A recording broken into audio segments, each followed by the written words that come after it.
Daddy's little girl, daddy's little girl.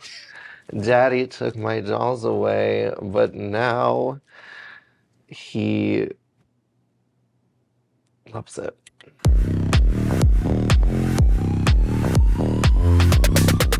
Let's go. I can still remember one of the first times I ever wore cologne. I got some cologne in like a holiday gift set when I was like 14 or 15. And I was in this after school program with kids from other schools, and there was this small group of girls that came around a corner. They were walking around like they were looking for something, and one of them stopped at me, smelled me, and yelled out to the other girls, "It's him." And the rest of them came over and they were saying how they could smell the cologne from somewhere, and they were walking around to try to find out where it was coming from because it smelled so good. And as a young man between the ages of 14 or 15, that was a core memory for me, and the day that I learned the value of smelling good beyond just taking a shower. And that's where today's sponsor comes in, Scentbird. Scentbird is a new way to discover, shop for, and experience fragrances. Each month, Scentbird will send you a 30-day supply of a designer fragrance of your choice. That way you can try it out before committing to buying an entire bottle. They have indie labels like Skylar Heretic and Confessions of a Rebel, as well as designer brands like Prada, Gucci, and Versace. And it's only $17 a month. So fragrances that can cost upwards of $500 a bottle, you could try a 1-month supply for as little as $17. These are a few that I tried this month. First was Moss by Commodity. This one was like a strong woody fragrance. This one smelled more like a nighttime fragrance to me, like going out for a date night or going to like a formal event. It smelled really nice, but it was definitely more of a fall fragrance. Next was Milk, also by Commodity. This one was very similar to Moss in that it was kind of a woody fall fragrance. However, this one was actually a little bit sweeter, which I actually prefer. And last was Cherry Punk by Room 1015. This one was actually a unisex fragrance. It was very fruity, but it wasn't super sweet. And as someone who likes the smell of cherries, I really enjoyed this one. It's probably my favorite one that I got this month. And you can find your new favorite too, and at a discount. Use my coupon code MADDY55OFF or use the link in the description to get 55% off with Scentbird. That's just a little over $7 for your first month. Available in the US and Canada. And now, back to the video. Hi guys, welcome back to Give It To Me Straight, the show that's been changing narratives since 2023. I'm your host, Maddy Morphosis, and joining me on the show today is the true miscongeniality of season 16, Miss Plain Jane. Hi. Hello. Thank you so much for having me on. Yeah, thank you for coming in your finest garment. Your respect for the show, I appreciate it. Of course, of course. I wanted to truly come here and demonstrate drag excellence because that's what you're doing today as well, and that's what you consistently do on your show. So I wanted to honor you. I appreciate it. I feel like the audience isn't getting the full effect of the outfit. Can you please just like give the kids a spin just to give them? Oh, of course. So I'm a body girl. I'm known for my body. And, you know, I went a little extra with the hips today. Yeah. But, you know. We were just talking a moment ago about how, like, a lot of the effect is ruined by the shape of the chairs. I know. So I had to make sure people got to see it. But yeah, you should have gotten 2 seats for me, honey. This is a 2-seater right here. Okay. I should have gave you the chair that I got for Latrice, because when she was here, she was like, I'll come to your show, but you got to get me a bigger chair. I was like, okay. So we're going to need a bigger chair. we're going to need a bigger chair. Right, right. Well, thank you. I mean, I feel amazing. You've made me feel so at home and lovely here. Yeah, I'm just glad we can give the children high drag on this beautiful Friday. Of course. Saturday? Always. Whatever day it is. Always. Thursday, because episodes come out on Thursdays. If you know, I'm known for sort of like talking shit. So if you got to talk shit, you got to be about it. You always have to put your best foot forward. Get up on your good foot, as I like to say. Yeah, as you're known to say. You know, so I got up on my good foot and I put on my best drag and I showed up and I showed out. And here we are. And I stand on big business. Okay, now we have the thumbnail. I can't hold my arm up this entire time, so the burger finger. Oh yeah, has to go. It's going down. We're gonna revisit that later and see how it smells. You know, love. Yeah. Love. Okay. What's up with the name Plain Jane though? Obviously, the Plain Jane. I get like, why plain like airplane? So the story behind that is I gave some sort of like silly little response on my Meet the Queens that I love airplanes, which I do. I do. But essentially the idea for me was for my name to be Plain Jane. Spelled the regular way, like plain white bread. But somebody in my scene was like, how do you spell that? And I was like, oh, Plain. And they were like, oh, that's kind of boring. I thought it was spelled like an airplane. That's kind of more fun. So I was like, oh, well, you're right. This was like literally baby years. Yeah. So I just changed it to plain because I was like, oh, I guess that's more interesting.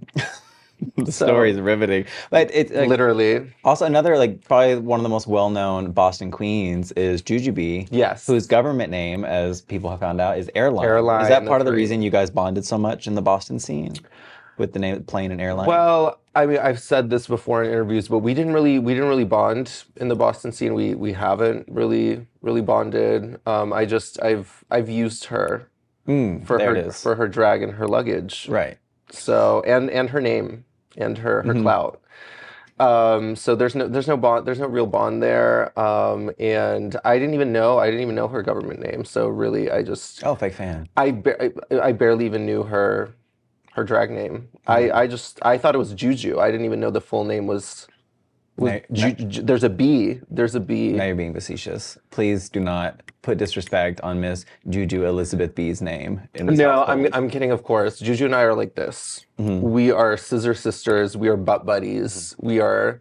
I love the connection, though, of like plane and airline, and you bonded over luggage. Like it just... No, yeah, it's like very aviation themed. Like I guess Boston is just... the Boston Logan Airport, honey. It's an international airport, and now you're both international. And now we're both international. I mean, we're filming this in. I met you in Jujubee. I'm not international. Okay, yeah, no, Juju and I. Oh yeah, well, I've yet to leave the country actually. It'll happen. They'll get you for something. You think so? Yeah. Okay. Yeah. I would love to come to Brazil. Brazil Brazil loves the drags. I'm sure they're like half your comments are come to Brazil. No, I know. Brazil. I'm like, I would love to come to Brazil. Brazil, like the most passionate fan base. Really? Have you been? No, I've never even been. But all my comments are still like, come to Brazil. Love from Brazil. Brazil loves you. Would you want to go to Brazil? Yeah, get booked. Yeah. Should we go to Brazil? Tour together? I mean, honestly, like, why not? In Brazil. But, like, only in Brazil. Only in Brazil? World tour, Brazil. Brazil. It's just 3 stops in Brazil. Yeah. Yeah. Maddie and Plain Jane. And then we'll take Jujubee, of course. Naturally, for the luggage. Right. I will say I still owe her the luggage. She's been texting me, asking me for the luggage back, for her clothes back. I actually recently wore a dress that she wore on RuPaul's Secret Celebrity Drag Race on the show.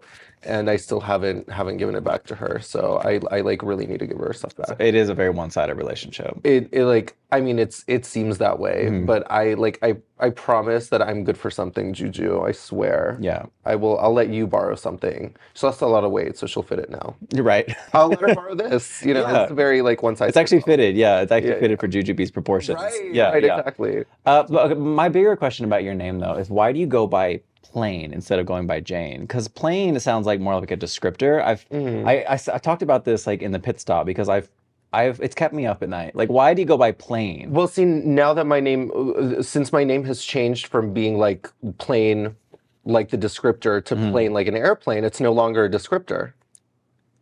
Well, it's also not a name. When you think of Plain Jane, I'm like, oh, she's like an air, like a air. But it's an idiom. It's a punny drag name. Yeah. And it is a name. There are drag queens named, I don't know, mayonnaise. There are drag queens named carpet. Like, that's not a name. You know what I mean? It's drag. It's true. We make our own names, baby. But Jane is definitely a name.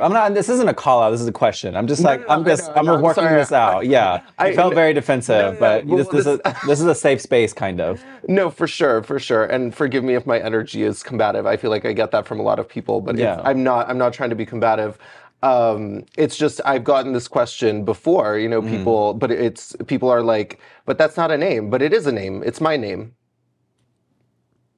So what now? True. No, I just again like if your name was like I don't know, like just like 2 words. If your name was literally just Plain, people called you Plain, fair. But the fact that you have Jane in your name and you go by Plain, it's like a Bitter Betty who is on. She doesn't go by Bitter. Well, she should. Well, okay. No, I would say it's kept me up, and I had to address it and just like ponder it out loud with you, just like to sate my own curiosity. Yeah. No, well, I don't know. I feel like Jane also. Jane is like a little too.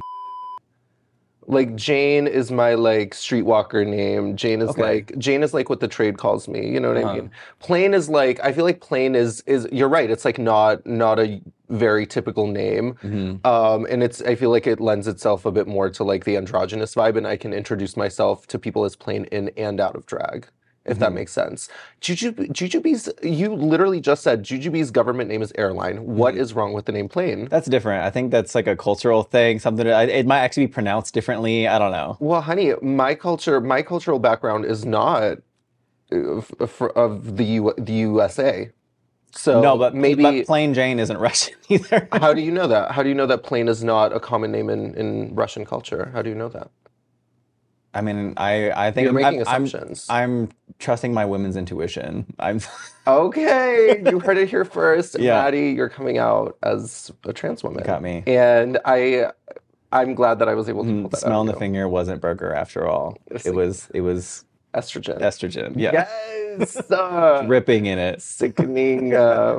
Okay. Well, now that we've got that out, my curiosity has been sated. Right. I want to take it back a little bit. Go back to little baby Plain Jane. Okay. Oh. Little baby, not even baby Plain Jane, little baby you outside of drag, way before drag. gosh. Take us back to the beginning. So in the household you grew up in, your parents were Russian immigrants. How did your upbringing differ from like a lot of typical American kids that you know of?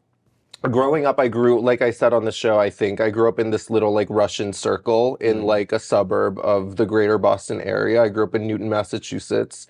So there was like a small little Russian Jewish community there, and I grew up among those kids, and we all grew up, speaking Russian and, doing uniquely Russian activities. Like What's a uniquely Russian activity? Cutting wood with X. What do you mean as an activity though? Um, Because you didn't need wood. You had like some we tree. also there was a lot of we were taught to cook a lot of porridge. We cooked a lot of porridge. We ate a lot of porridge. And we actually had to source our own it's called ikra in Russian, which is like fish eggs. It's like caviar essentially, but it's like, it's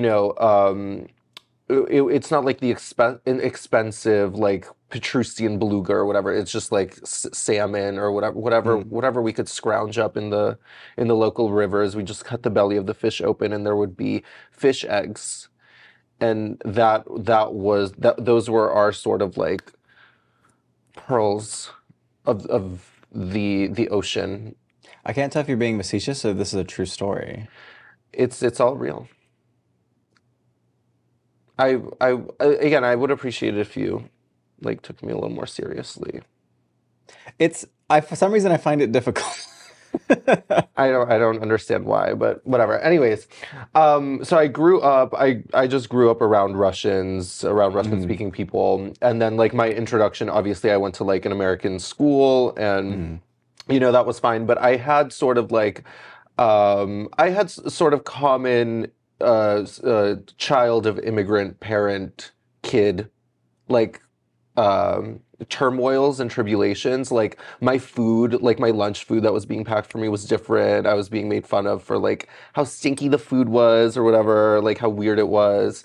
I felt at one point that I like couldn't communicate well in English to people, nor could I communicate well in Russian to people because I was like sort of, learning. I learned English very quickly, but then I was speaking Russian at home, so I was kind of like in between languages in this weird way. Like didn't really feel like I had a good grasp of both. Yeah, I mean, I was fine. I had a fine childhood. It was just kind of like giving like repressed suburban kid. Yeah, and I was like I'm like gay. Like I'm gay. Are you? Is this? Well, are people hearing this for the first time? Well, like I'm a queer kid. Like I'm a sometimes I'm a lady. Like now. But like out of drag, like I'm a gay boy, so yeah, I was very like closeted and scared to be gay. I feel like I don't know. Well, with Russian culture, it was hard too because I feel like I would always hear like remarks about gay and how it's like ugh, gross. Well, Yeah. for you, it's almost like a double whammy in a sense, being like both in a Russian and Jewish family, because Russia obviously doesn't have the most positive sentiments towards Right. homosexuality. Exactly. And same way with like a lot of like Orthodox Jewish people. For sure. And with you, I know like the town that you grew up in had a very large Jewish population. As you Yes. say, you kind of existed within the bubble of like the Yes. Russian Jewish community. So probably not the most open-minded of circles. No, for sure. And it's interesting. I feel like Boston and Massachusetts in general is like blue and fairly like liberal, but also at the same time, it's kind of like there are like red pockets, and I not necessarily that I grew up in like a super conservative pocket, but I don't think it was the best. I don't think a suburban environment is like the most conducive to like somebody living their truth because you grow up with the same people. It's like such a like you said, like such a small bubble. Like you don't really get to experience like different sort of people like in a bigger city. I feel like, which is why you see me on the show looking the way that I do, because that's that's what I'm used to. That's how people dress in out of drag. I I'm like talking your out little of short drag. sleeve button-ups and stuff. Yeah. Like Yeah, I saw the memes that people were tagging me saying that you look like Maddy Morphosis. Right, And I exactly. was like, I would never be caught dead in those shoes. Like little Skechers.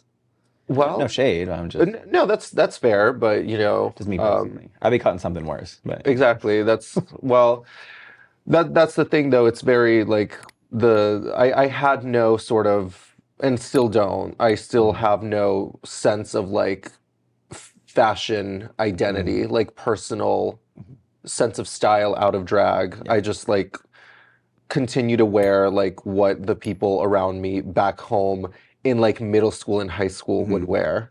do you feel like you're still kind of adjusting to society from like leaving the bubble you grew up in? Do you still feel like making those adjustments, or do you feel mostly well adjusted by now? No, I do. But I also feel like, we had COVID. So I feel like when COVID happened, obviously I had to like go back and like, stay in the suburbs, like stay home with my family in the suburbs. And just like, I feel like a lot of people became antisocial during that time. Yeah. I don't know. Yeah. So I feel like that kind of had an effect on me too, because it went from being like super active in like the local scene with like drag and stuff to just like talking to like nobody, and hearing the same like people's voices all the time, which was like my mom. And that's it. So yeah. So to sum it all up, that the reason you are the way you are is because it's just you and your mom. You're just Pretty much. Yeah. you're in a bubble within a bubble within a bubble, and that tiny bubble is just you and your mom. Yes, absolutely. At the end of the day, family is all you have. And family is actually very important in like, I feel like American culture like sort of emphasizes or like I don't know, encourages independence and individuality, like the moving away from home, and the parents are okay with that too. Like the parents want their kid to be independent, and they're fine with being without their kid. They like want their kid to off or whatever. Right. You know what I mean? And then in Russian culture, it's different. Like stay home till you're 30 and First of all, not too much, but also I didn't mean to strike a chord. I was just sorry, my bad. But yes, like I do live currently with my mom, and she's very much happy with that. That's how she wants it. I am sort of saving money because I do want to like move out and like do my thing, but she's very happy that I graduated and decided to like stay with her. Like that's how she wants it. And I mean, my parents are from like communist Russia. They're from the Soviet Union. And they lived in like a small communal like apartment home with like their entire family, like grandparents, sisters, uncles, whatever. It's like moving from that and then you come to America, obviously doing very well, suburban America, now the child's like on television. It's like a huge like culture shock. Well, especially you because like say you grew up in a household that wasn't super supportive of like homosexuality, and now you were on like the biggest, most popular homosexual oriented television show. For sure, for sure. And you know, my parents, I will say, they're like remarkable people. Like they're exceptional individuals. They literally came here from Russia, from, you know, they came here to to seek opportunities because, you know, Soviet Union wasn't too fond of Jews at the time. So they came here and they like went to school here, went to graduate school here. They got their PhDs. They became like, you know, people in STEM, you know, whatever they do.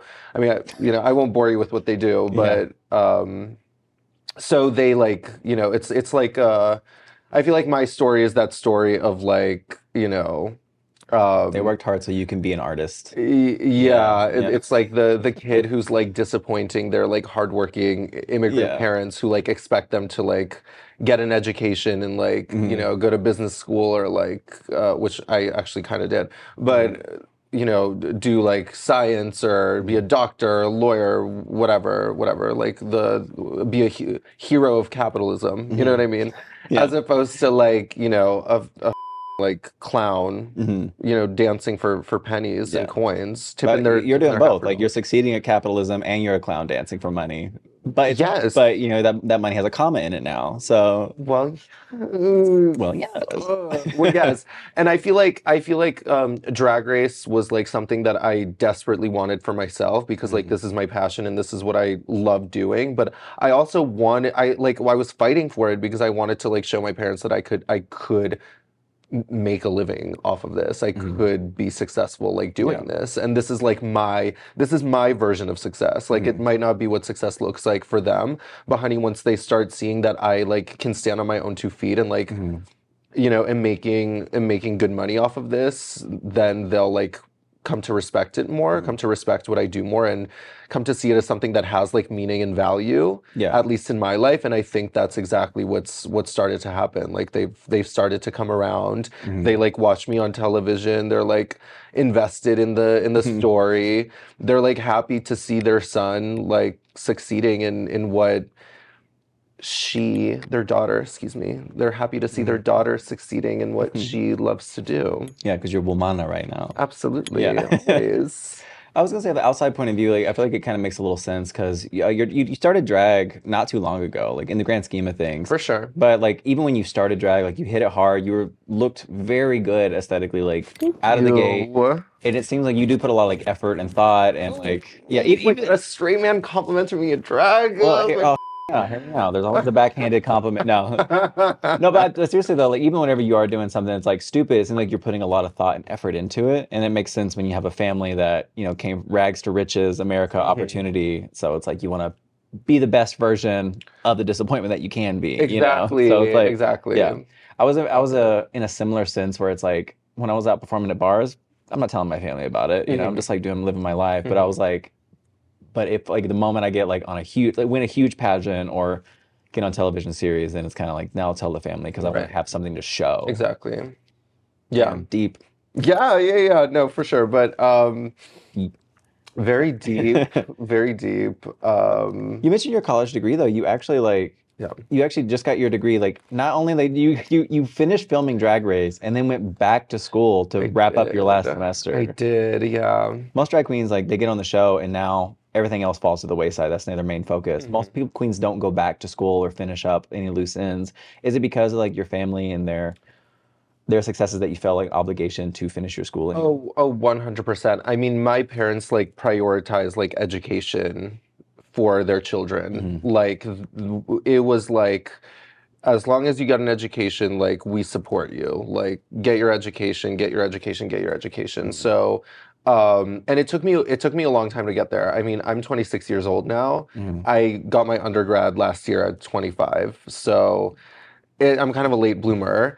I feel like people at my age are usually like finishing up their like masters or whatever, but I took like 3 years off of school, and my parents were very, very concerned and like begging and pleading for me to go back to school. So when COVID struck, it was a tragedy for sure, but in a sense, it like allowed me to like refocus, recenter myself, take a break from drag, like a necessary break in my opinion from drag and from like this world that we get wrapped up in, because local drag is also like kind of like insane.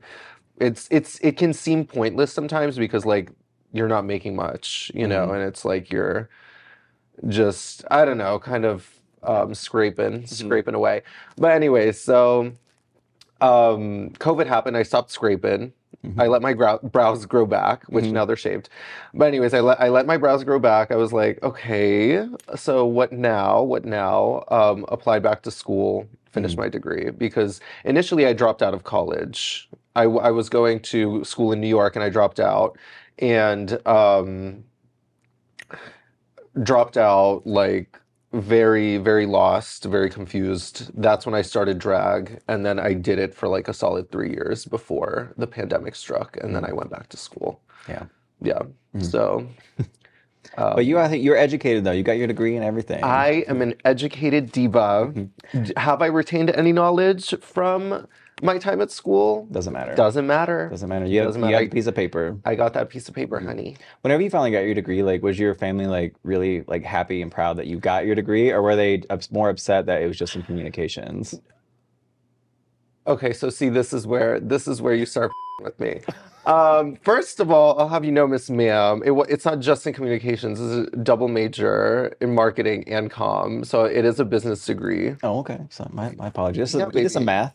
Yeah, It's basically a STEM degree. Essentially, thank you. Yeah. So I mean, comm was just, I entered school with comm, and then I was like, I need another major because I did a semester just doing comm, and I was like, this is fake. Yeah. This is nothing. This is a nothing major. No offense to the comm majors out there. I'm sure you have They know. incredible entry level positions somewhere in life. But no, they're upper middle management. There we go. Yeah, managerial roles we love. Yeah. They're a key holder at Claire's, and that's valid. That is valid. Yeah. Honey. Validity all around. Validity. But yeah, no, I was like, I need something else. I have a very good friend back home. Shout out Big Atlas, honey. We're very tight, we're very close, and she helped me like apply back to school. She's also a Northeastern alum. And we're very similar individuals as well. She like also does drag. She does all my hair, did most of my hair for the show, helped me with a lot of my costumes. We love her. Love you, Big Addy Popper. Yeah. And currently, she's incessantly messaging Trixie Mattel. Anyway, this has now become a promotion for my friend back home. But Trixie, if you're listening, get Big Atlas on your YouTube channel. Oh, I thought you had a promotion for Trixie or something. No. Oh, I think she's okay. Yeah, for sure. Yeah. I mean, you didn't fall like, obviously like drag is not the path your family probably expected of you, but you know it wasn't too far off the beaten path. Like you said, your family they got degrees in STEM. Your degree has some math in it. Okay. Your dad had patents for molecular biology. You filed a trademark for Burger Finger. It's basically the same thing. Thank you. It's basically the same thing. Thank you. I totally agree. I will say my dad. Oh my gosh, my dad's reactions to like Drag Race are like the funniest because my parents are truly, they're such like typical like cold Russian parents, like blunt to the core. My dad will like send me short texts after every episode being like, I don't like this no good, but this good. It's like bizarre. He texted me after the Snatch Game episode, and he was like, good impersonation, terrible dancing on runway. Oh, terrible. It's the ones closest to you. Yeah, for sure. Keep your haters close. Absolutely. Yeah. My haters are very close. Yeah, but he's still watching, so Dad's a fan. So. Oh, Dad's a fan, honey. And Dad, he was like, he like keeps up with the show now. He asks me genuine questions about it. He's like, you made a little bit of a mess on your burger face. Oh no. No, that's the best. That's part of it. But anyways, Daddy's little girl, honey. He keeps up with it. He was like, who do you give them? What do you do with the immunity potion? Worry about yourself. Worry about your own Red Bull states. Honey, now we match. Now we're two stained divas. That's what they call us. It's our girl group, Two Stained Divas. Oh, you're a little naughty today, Maddy Morphosis. But anyways, yeah. So Dad was like, what are you doing with that immunity potion? Tell me. He's very direct. He's like, tell me, what do you do? What do you do with potion? Do you give? Do you drink? I was like, watch and find out, Dad. He was like, no, tell me. I'm like, no. So that's how I know he's invested. Yeah. You know? So, So your dad is on the Reddit spoilers. Like he is actively, like, well, I mean, the man knows how to research. He's probably looking it up. he's also like, he also asked me like which episodes he can skip because I understand that it's probably a painful process for him watching. So he's like, does anything interesting happen this episode? Can I skip it? I'm like, yeah, you can skip it. The goth design one. I was like, you can skip this one. Yeah, I didn't have to do that with my family because luckily they only had like 4 episodes to watch, so they were, Right, easy for them. exactly. Different experiences. Yeah, well, I'm sure they were still very proud of you. Yeah, I mean, I was, made it on TV. Yeah. Big deal. We out here. I heard your voice crack a little there. Is there anything there that you want to? Oh, no, Talk the interview's about not it. about me. Any trauma to unpack, I'm going to do that on a different monetized podcast. So Okay, that's don't worry fair. about it. You'll Don't have to worry. come on my show then. When my show, Daddy's Little Girl. Well, I'm going to like, I want to Prince Harry myself first, put out my book and do all that. Oh, Make that's the money fair. myself and then do the press tour. So Okay, totally. I already got this mapped out. Yeah.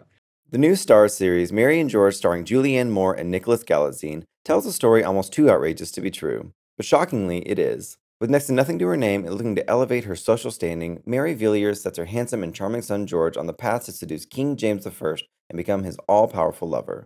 Trust me, you've never seen a mother-son duo like this before. This show is full of wit, scandal, action, and did I mention Julianne Moore? Something this audacious and sexy is as genre-bending as it gets, and you won't be able to look away. Watch the season premiere of Mary and George now, only on Starz and the Starz app.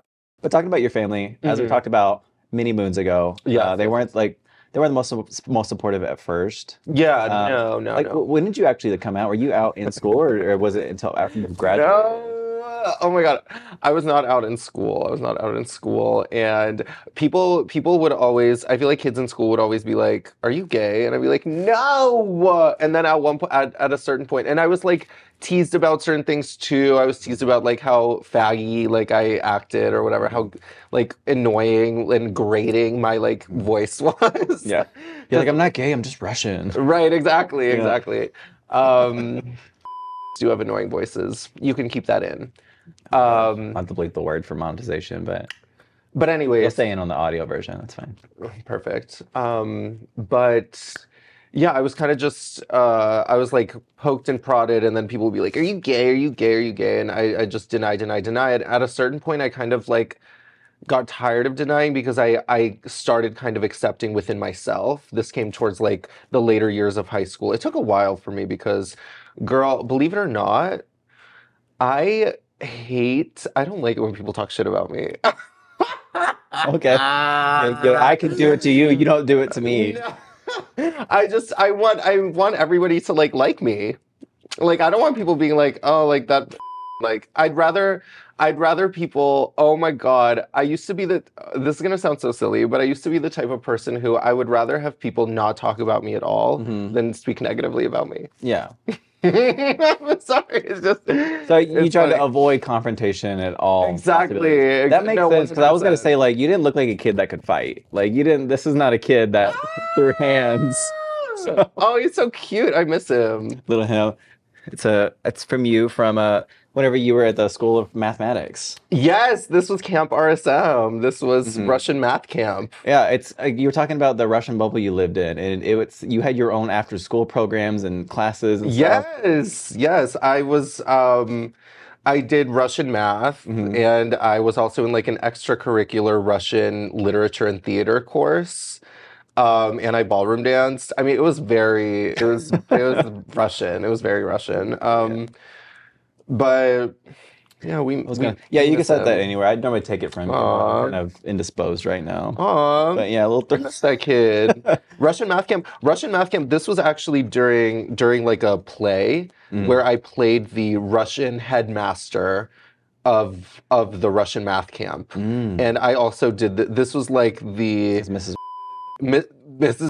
Yes, Yeah. and it was like the early beginnings of my drag I want to say, because I played this like, stern Slavic headmistress, but made her really like and funny. Yeah. And they got to Ready for Snatch Game. That was your No, it first. literally basically. did, exactly. And yeah, I was a little nervous for Snatch Game, to be honest, because it's kind of intimidating. Oh, you never got to experience it. I was gonna try to like connect with you on like the vibes and just like the ambiance of the space and RuPaul's like interaction with you, but you never got to experience that, and I don't know if you ever will. So, See, whenever I read people, it's funny. I'm gonna have to do a lot of And editing that's because fine. when you read people, it's just me. do you know what? Who do I owe it to be funny? You don't owe it to anyone, but you should aspire for it. Why is that? Do it for you. Why is that? Why should I aspire You to be literally funny? say you want people to like you.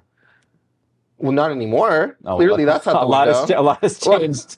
Girl, in that 1 clearly minute. that's out of the window, babe. Like that used to be me in high school, but honey, once I started drag, that all flew out the window because very quickly I realized that people just don't like me, and I can't change that. You know what I mean? Yeah, that's the thing, though. You're like, well, I wanted people to like me, and they didn't. So Well, no, we did all we could. Here's the deal. It's not even that. It's just like I'm just a vibe. Like I'm an acquired taste for some Okay. people. Like very much so. Like I'm even an acquired taste for some people IRL, because I tend to like I'm like a very forward person, and I tend to like approach people and treat them as if we've like known each other for years. And I feel like that just throws a lot of people off. But once they sort of like understand that I have like issues and probably like an untreated social disorder, they start to get it a little more. So you're walking up into a Trader Joe's and just calling the cashier a Yeah, like, what the did I do? Yeah. You're like, I'm just an acquired taste. Yeah, exactly. Sup, ugly.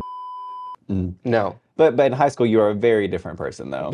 This is this like a trauma response? Like, I feel like it's one that first you came out as gay, and then you came out as a. It's the natural progression of things for you. Right, I guess. Yeah. I guess. But did you know you were gay like in high school? Was it just suppressed, or was it? Girl, the way I was rocking back and forth, being like, I'm not gay for like the longest time. It's just it's a horrible existence. It's like I feel like not my childhood, but like my formative like adolescent years are like gone. Like I'm such a late bloomer. I feel like a lot of gays can probably relate, but I feel like I'm a late bloomer when it comes to being gay. And honestly, like when I started like accepting that I was like gay. I started accepting that I was like Okay. for men.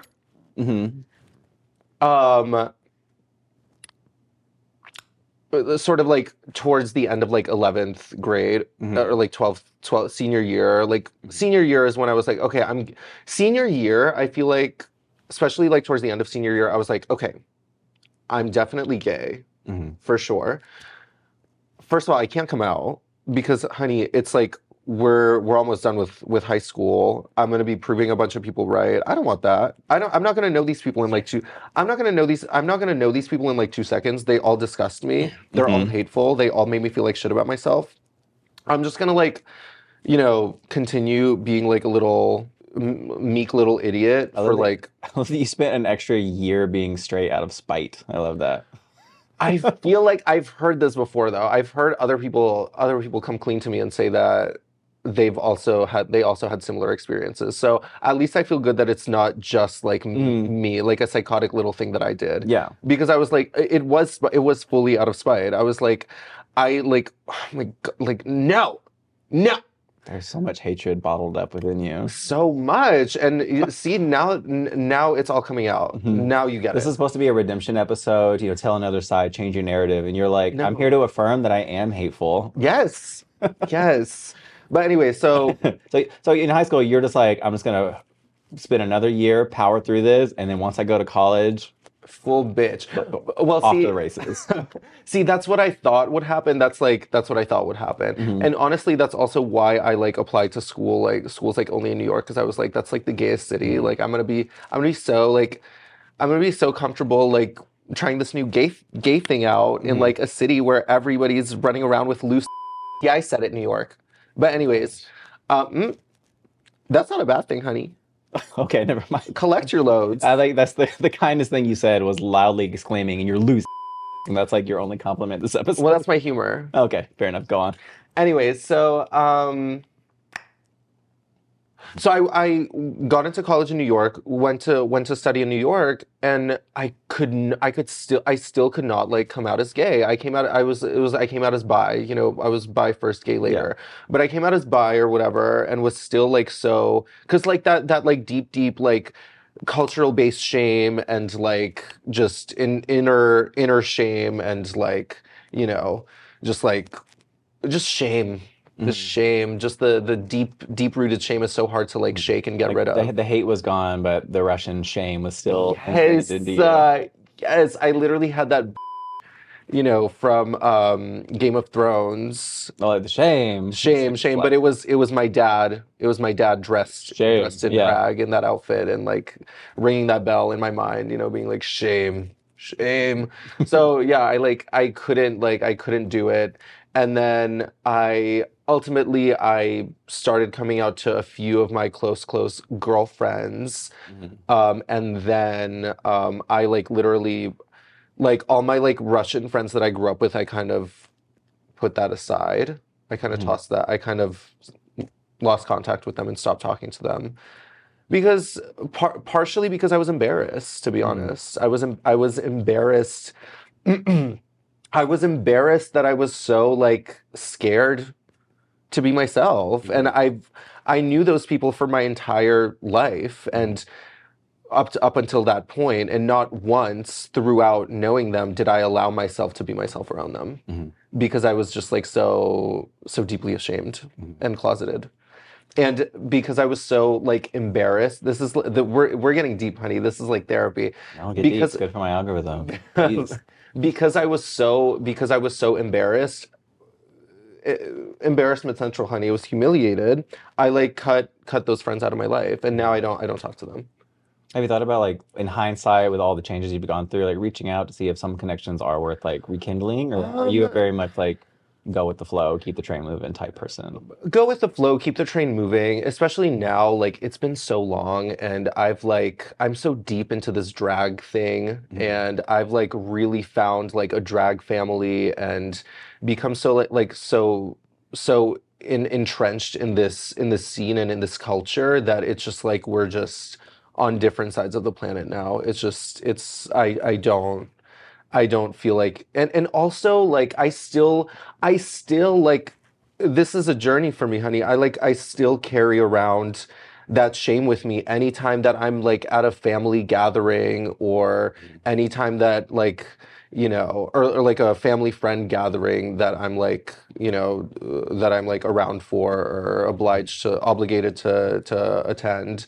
I'm like aware at this point that they all probably know my tea and they know what I do because I mean everybody talks and I'm on fucking television for crying out loud. Yeah. But like I turn back into that like reserved, like shy, closeted kid that I was. Like that one. The reserved, shy, closeted, straight passing kid. You know?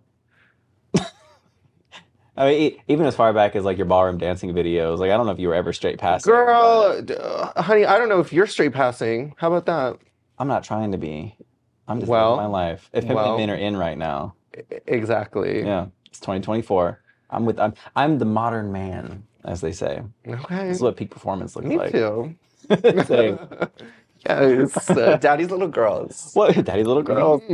But in a straight way. Oh, for sure. Yeah. Yeah, bro. But what is up with like the ballroom dancing? You said it's something you were forced into, but like ballroom, did you actually like enjoy ballroom when you were in it, or what is it something you felt like you just had to do? No, I mean, honestly, I did enjoy ballroom, but I feel like, ballroom is one of those things where it's like you get to a certain age, you get to a certain level. If you're not doing it, get out. Yeah.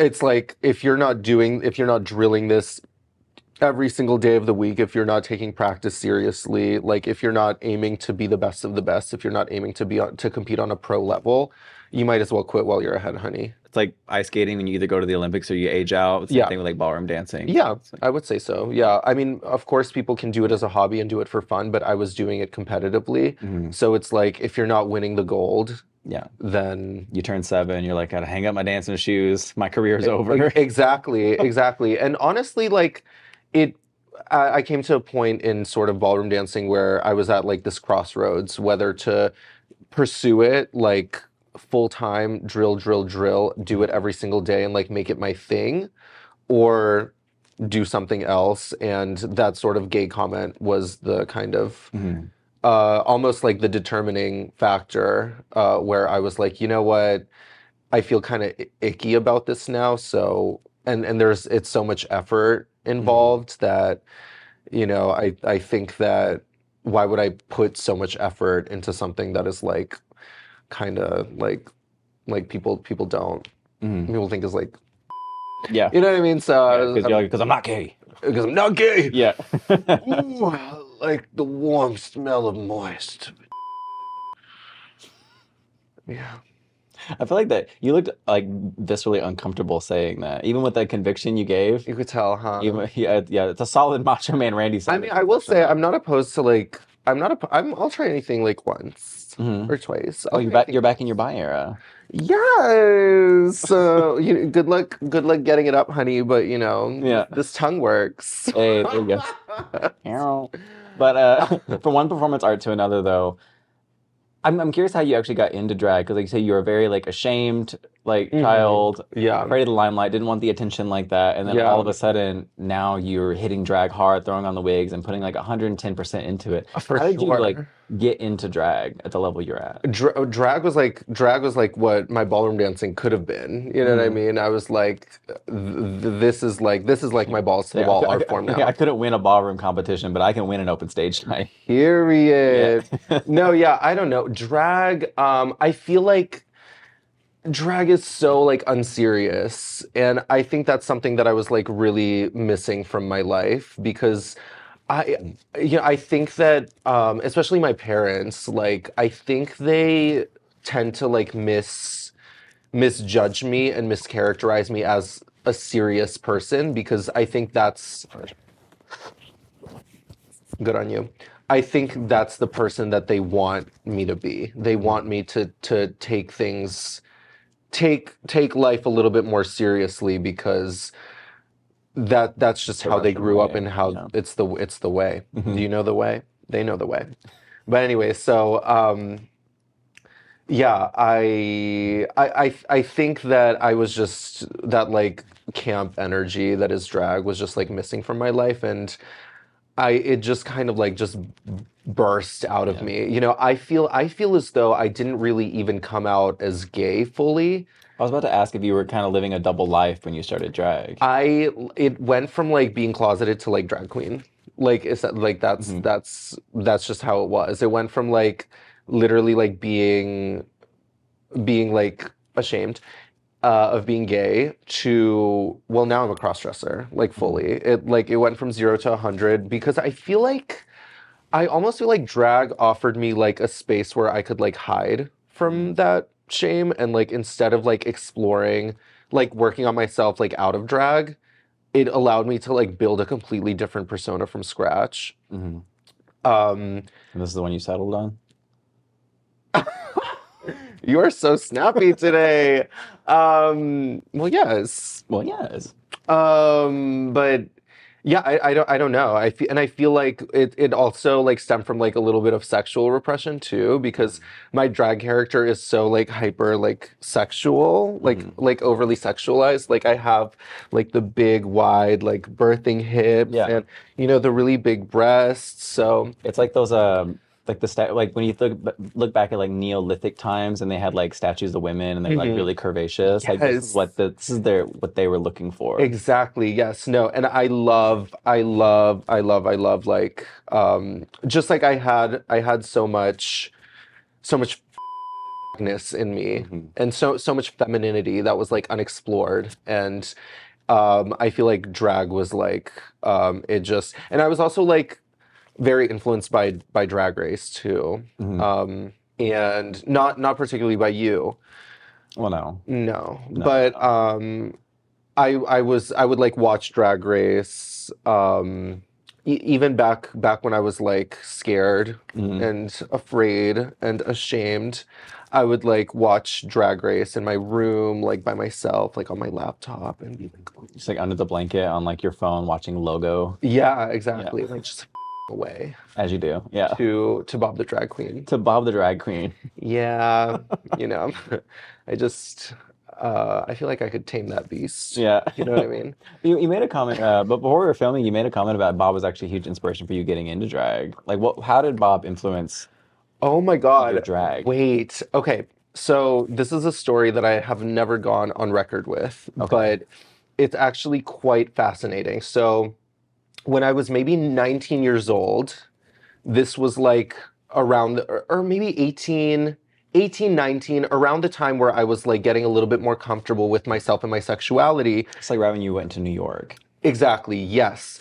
I visited my friend on like during a break at school. I visited a friend in Chicago, one of my close girlfriends who I came out to, and we decided to go to the season 8 tour. They were touring Chicago, so we got tickets to see the tour. We went, and I remember Bob was like walking around with a microphone and he was handing out signed postcards of Chi Chi DeVane, and he was like, "We're doing trivia.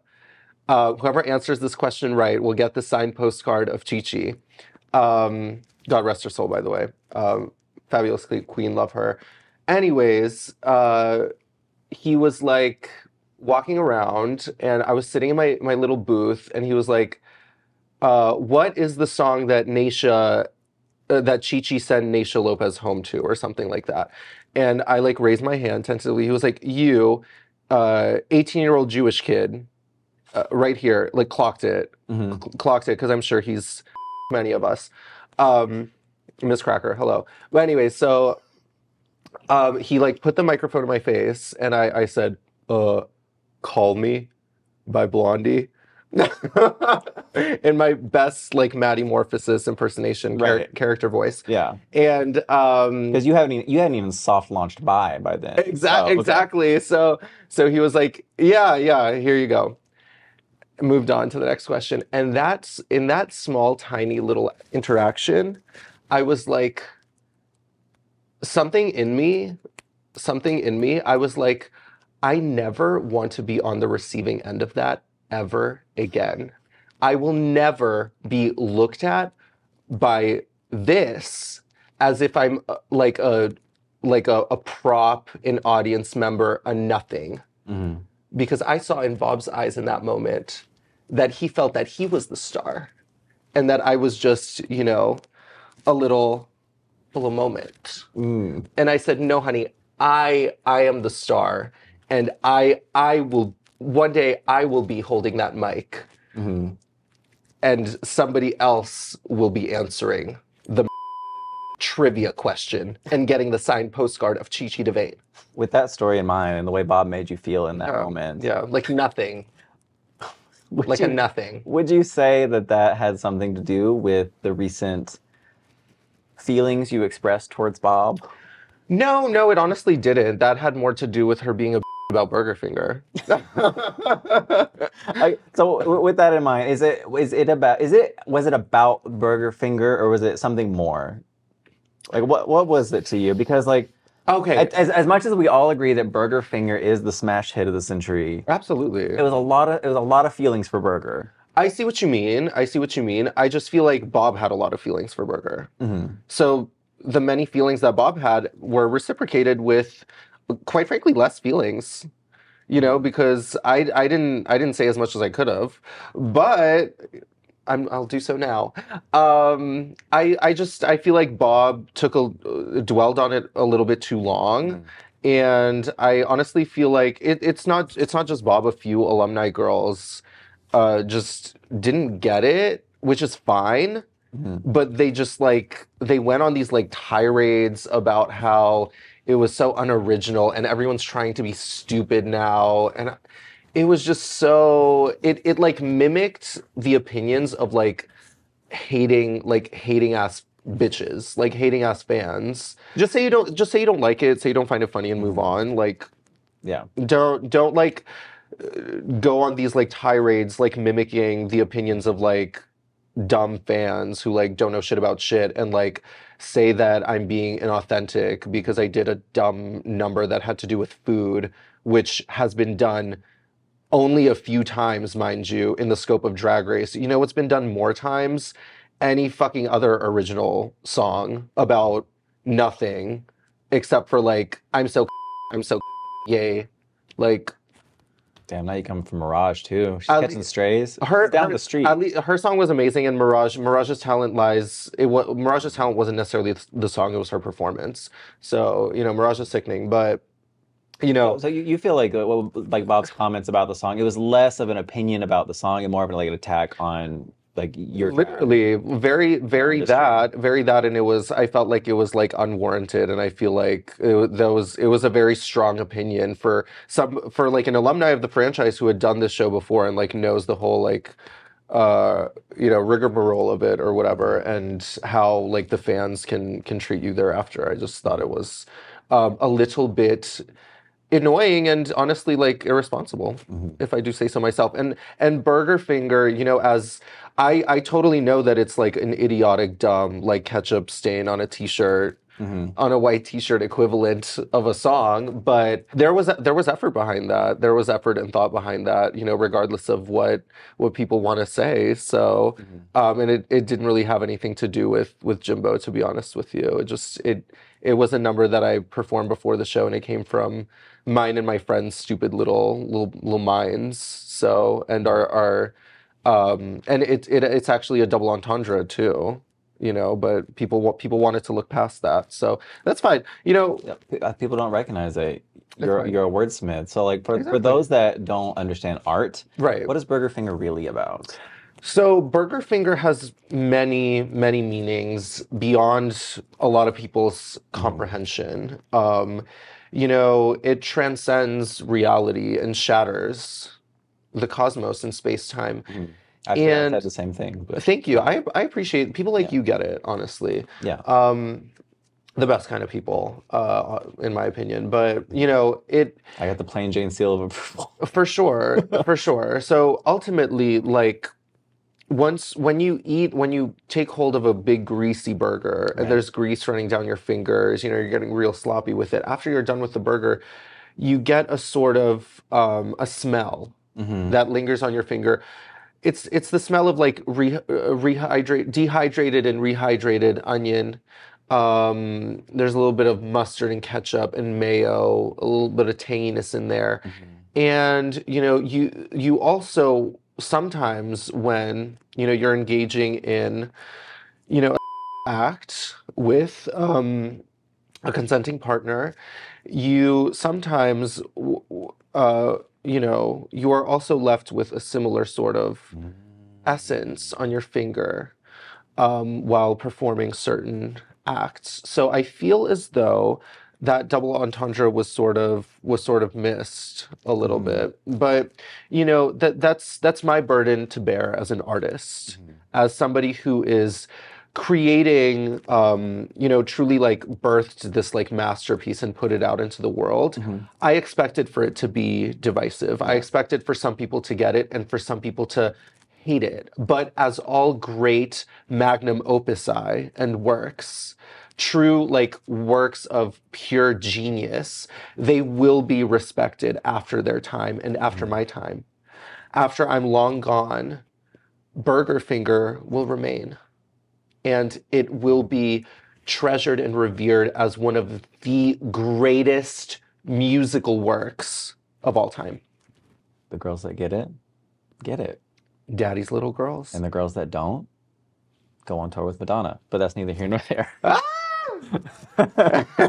So basically, like, with the story behind Burger Finger, though, that was you and your friends are kind of like joking with each other. You're like, oh yeah, I hooked up with a guy last night. I got Burger Finger, if you know what I mean. Is that kind of the euphemism you used it outside of the performance? That's for the listener to interpret. That isn't for the. I'm asking the artist. That is the art is still going to be for the art is subjective, and they'll take whatever meaning from it they draw from it. But I'm curious about the artist's perspective of the art, not what you put out there, but like what your mind was in creating it. Well, honestly, I your think lived experiences. I think that I've given a few people Burger Finger in my lifetime. A lot of people assume that the artist is the one Getting the burger, receiving finger. the gift of the burger. But you were the burger all along. But I was the burger. I was the burger. I was about to do a hand explode over the head thing, but I don't have hands right now. But just And you're also the burger. Burger Finger. Burger Finger. we are all burgers on this blessed day. We are. But Bob is not the only person that you have rubbed wrong in the drag sphere. Right. You did have a couple of brushes with controversy and negativity on Drag Race itself. Whenever Right. you went to Drag Race, did you go there being like, I'm gonna be authentically me, or did you go there being like, I'm gonna turn this up, cameras are on, I'm gonna make good TV, be true to myself, but make good TV? Like, what was your headspace whenever you got the call? Honestly, I don't, girl. I just went on the show and I was operating very in the moment. My headspace when I got the call was put the most sickening drag package together that you have ever put, like focus on the drag. My shit was to focus on the drag. I wanted to be as prepared with the drag as I could be. I wanted to be as prepared for the challenges as I could be. And the personality aspect, I wasn't necessarily worried about it because I wasn't, there's nothing calculated. I knew that it was gonna give what it gives because that's just me, honestly. But of course, like with the added pressure, with the like adrenaline of being like in that environment, like I'm on Drag Race, you know what I mean? Like this show that I've watched as even somebody who was like literally closeted before drag. It's so overwhelming just being there, and with all these cameras around you, it's a new environment. So,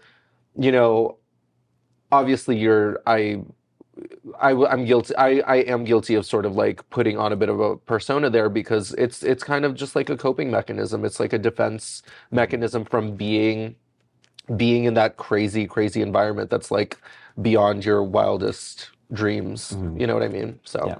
We say you went there and you just like were focusing on your drag. But in hindsight, do you feel as though maybe you were focusing a little bit too much on some other people's drag? Do you feel like maybe you should have just been done your makeup, or? Girl, it's our job to. No. What are you talking about? Girl, no. Like I'm on television. We're literally like encouraged in that environment to be forward with people about our opinions and to literally like start shit. So, girl, like, no, I was not gonna sit there and worry about my drag. I was not gonna. I had been done worrying about my drag because I have been worrying about my drag for the 5 weeks preparing for that show. My shit was done and dusted, out of this world. When I came there, I was like, okay, well, now I can look around and see who I'm competing against. And what I saw was not pleasing to my senses. I just love that, like, you're just like, I'm just worrying about me, and you got there, you're like, but then I got there and I was like, well, let me worry about these other girls. Let me Right? see. Okay, because girl, the cameras are on, honey. I feel like it's safe to say that if there was a villain for your season, you probably fit the role in that. I would say, from an audience perspective, I would say it's safe to say. And I will That's fair. say, I would not consider myself a villain, but if they wanna, they need somebody to be the bad guy. So. if someone has to fit the archetype, Right. I feel like you fill that role, you fill those shoes. But I will say, as an audience member, it was frustrating to watch.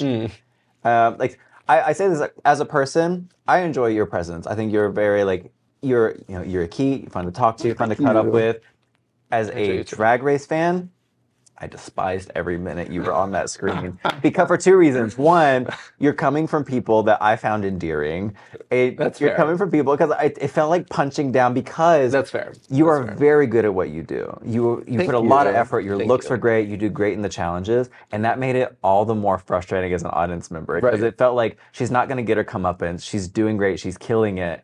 And she's evil about it, you know? It's kind of like some people felt about, like, Violet Chachki when she was on the show, where it's like, she's being shady and mean, but she's also very good at drag. That's fair. So, yeah, it was, I'm hosting watch parties. Like, you might even seen a video on Twitter I did of someone I told her, I was like, plain Jane, like, I hate you, like, because you're amazing, but I hate you. No, that's, I love to hear that kind of shit. But I feel like it created engaging TV. Your relationship with your sister, don't know where that's at, but, you know, but as an audience member, you know, thank you for your service. Happy to have done my duty. I will be a martyr for this, for the cause. You know, somebody had to make good television, and I'm happy to have played my part. I love your idea of being a martyr is sacrificing other people, but you know. But just while we're on the topic of season 16, a lot of people, like, it wasn't really touched on a lot on the show. I'm sure you guys probably talked more while you're there, but like you and Morphine actually knew each other very well prior to this, because as you said, you used to go down to Miami. We did, and like you have even said that you're like an honorary member of the House of Dion. Like how close were you guys whenever you were on the show? Like was she like a comfort for you, like having someone you knew? Honestly, no. Oh, okay, never mind. Okay, no, Morphine and I didn't actually know each other as well as you have expressed that you think we knew each other. Okay, you name dropped her like 3 times in that YouTube series, but fine, go off. No, but Morphine and I did know each other beforehand, but I honestly, like, honest to God, Morphine was somebody that I like admired and looked up to before the show because she had been doing drag for a little bit longer than I have. She was very established in her local scene. She even came out to Boston, like she was already traveling before the show, and yeah, so I did. I was sort of honorary Dion because I had reached out to her mother and I had traveled to Miami for some gigs as well, and me and Morphine had interacted there as well. But I was honestly always kind of intimidated of Morphine. I was like, oh, like she's so like fierce and like her mug is so sickening. Like she's such a woman. She's such a great performer. And I honestly feel like Morphine used to be kind of a little bit colder towards me and a little bit more standoffish. Just because I feel like she sensed that energy from me, and she was like, well, you know, I am that girl. You know, I don't blame her. You know what I mean? But so when we went on the show, we got to know each other so much more, like beyond just that surface level relationship that we had prior. And you know, now she's like one of my great friends, and we actually feel like true family now. But yeah, you know, Morphine was somebody that I admired and respected before the show, and then once we got on the show together, it was kind of surreal for me.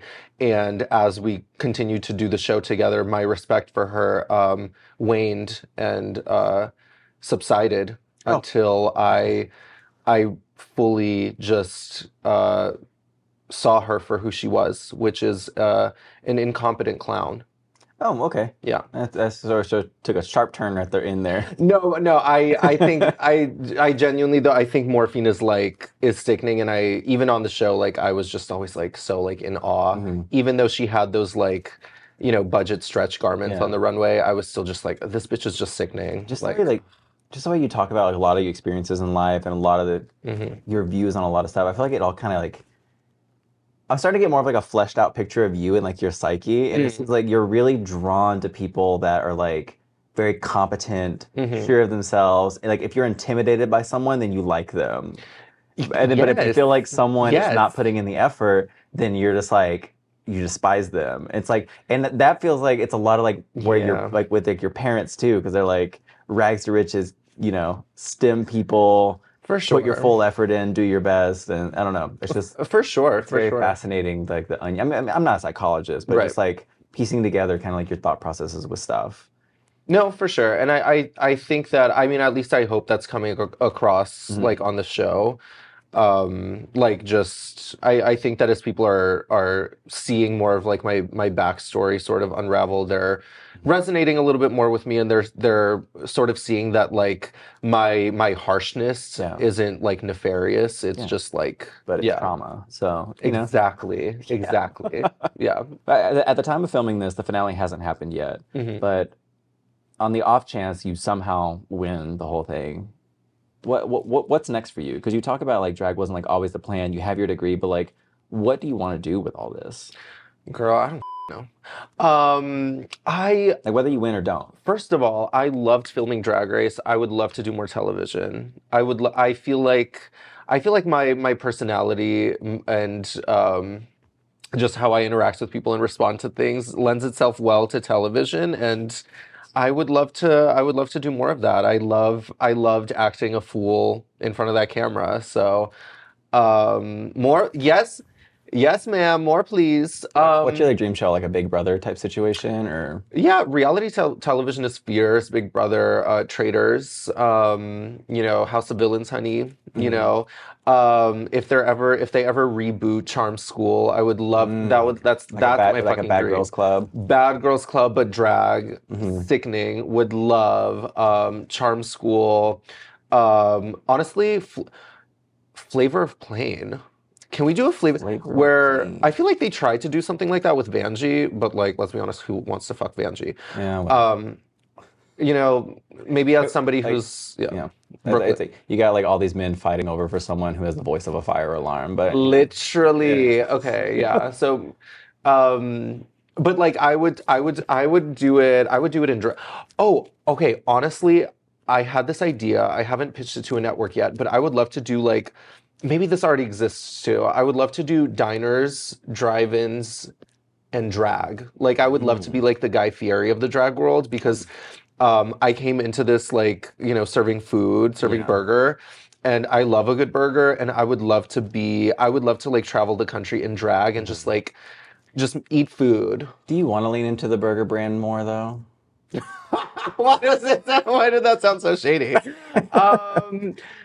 Is Burger Finger the legacy you really want to leave? Not necessarily, but I do want to do more music. I do want to do more fun, you know, fun cunty music. So maybe I don't think it'll be necessarily burger based, but yeah, we'll see where it goes. You know, I'm somebody who, you know, my mind's kind of like I'm looking in all directions right now. I want to do it all. You know, I love to dance. I love to perform. You know, even though Michelle called me stiff, you know, I like to move it and shake it, honey, move it and groove it. So, you know, I'd love to perform more. But I would ultimately love to do like more on camera work. I think that I just love hearing the sound of my own grating voice, and so do the OnlyFans unless you have strong feelings about that. Oh no, never. As a drag queen, I refuse and rebuke OnlyFans, and I think that drag queens shouldn't be doing that. You're either you're a drag queen, like you are no longer you no longer have like it's just value. Yes, exactly. Value as somebody out of drag who is like in any way, shape, or form, like attractive, like you're just not. Like you're like we're clowns. Like this is just, like live the clown life. Like this is the life you chose for yourself. You are no longer able. Say goodbye to your ability. Nobody wants it. Maybe some race chasers, honey, but you know. This feels like different trauma. It digging is. up It here. is. And this is something Well, that we'll have a whole nother podcast to we'll have to dissect unpack that this one. later. Yeah. On our podcast after you release your book on our podcast. Yeah. Daddy's Little Girls. Daddy's Little Girls. So, Coming soon to Spotify and maybe OnlyFans. period. Yeah. Okay, this is the last question that I have. Okay. Is it true that you were in a relationship with a married man? It's true that I was in a relationship with a married man. How long was that? It was How long was his relationship with years. his wife, and how long was it with you? I don't know how long his relationship was with his wife, but my relationship with him lasted for about 2 years. It was a pretty involved relationship. I was his main side piece, so. The main side piece. Yeah. Put that in the Instagram bio. Yeah, and I think that also kind of like was not good for me. It also kind of ruined me in a lot of ways. Ruined you in good ways and bad ways. In good ways and bad ways. Yeah. For sure. Burger for sure. Finger. That's when you came up with Burger Finger. Yes. Maddie, all you that time. clocked it. It all ties together. Again, everything ties back to trauma and Burger Finger. It does. See, I told you. All roads lead to Burger Finger. Burger Finger is, I told you, Burger Finger is like the end all be all. All things come from Burger Finger, all things end with Burger Finger is the alpha and the omega. And everything in between. Beginning and the end. Yes. Yeah, and also with you. Yeah. Well, with that's the last bit of time that we have, and the last of my questions, because we have to rush you off to this gig. Yes. But before you go, I did want to give you something. Like you said, your personality makes it difficult for you to find friends in some aspects, but I am manifesting more friendship and more positive relationships in your life. Oh. And to help you, I do have an arm. I wanted to Okay. give you something. This is a book on how to make friends. Just to kind of help you out, give you some advice, give you some pointers at a rudimentary level. Thank you. But, some solid advice in there. Stuff about like apologizing, saying you're sorry, not insulting people. Oh, okay. Just something to look over. I will take this on tour with me. Maddie, thank you. Thank you, Maddie. This is going to change my life. I already know it. Yeah. Maybe having read this, I'll be able to make amends with Amanda. Who knows? All Stars Redemption arc. You're going to be kind and considerate. Absolutely. And you're going to say you're sorry. Of course. Except for to Bob, but Never to Bob. Yeah. No. Hashtag Monation. But yeah. That is the last bit of time. So what do you have coming up? Oh my goodness, now you're just throwing shit. Oh, I'm so sorry. Here, let me place this down. What do I have coming up? I'm on tour, girl. I gotta check my calendar, but this week I'm actually attending the prestigious and real Queerty Awards in LA. Yes. Okay, see you there. Okay. I'm nominated. Oh yes, bitch. Okay, For Signate. this. Signate. I will see you there. Yeah. And then afterwards I'm in San Diego, and then I'm in Ohio, Columbus, Ohio. I'm everywhere, girl. Catch me on my tour and buy my merch, and I'm gonna try to get into like the YouTube game soon. I think it's very, very cunt what you're doing and what the girls are doing these days. Again, I want to be an internet queen too, because that's how you stay relevant. I mean, look at Alaska with her podcast. I mean, without that, where would she be? So. Or Monet's co-host, she's still hanging in there. Hanging it there, still going strong. 50 years into the game. Yeah, so riding, Monet's coattails, riding Madonna's coattails. It's just finding opportunities where they are. For sure, for sure, and that's actually why Madonna slipped that one time. Bob stepped so hard, was riding her coattails a little too hard. Threw off balance. Yes. Are all your socials the same? No. Okay. Well, for the most part. So @the_plain Jane on Instagram, and I believe Twitter, and probably TikTok. And then I do have a YouTube channel, the Burger Finger, the pathetic, low view count Burger Finger music video is out on my YouTube channel. So if you, feel it in your generous heart to give, a small creator such as myself with, a shit song, some views, then go. But yeah, please go watch Burger Finger, trademark pending. Please. Somebody. Somebody. But if when you're not watching Burger Finger, please watch these episodes and be sure to like, comment, and subscribe so you don't miss any upcoming guests. And join us next time whenever we have somebody else. Absolutely. Madonna's next. Yeah. Next on the list. But yeah, thank you guys for watching. Until next time. Bye, y'all.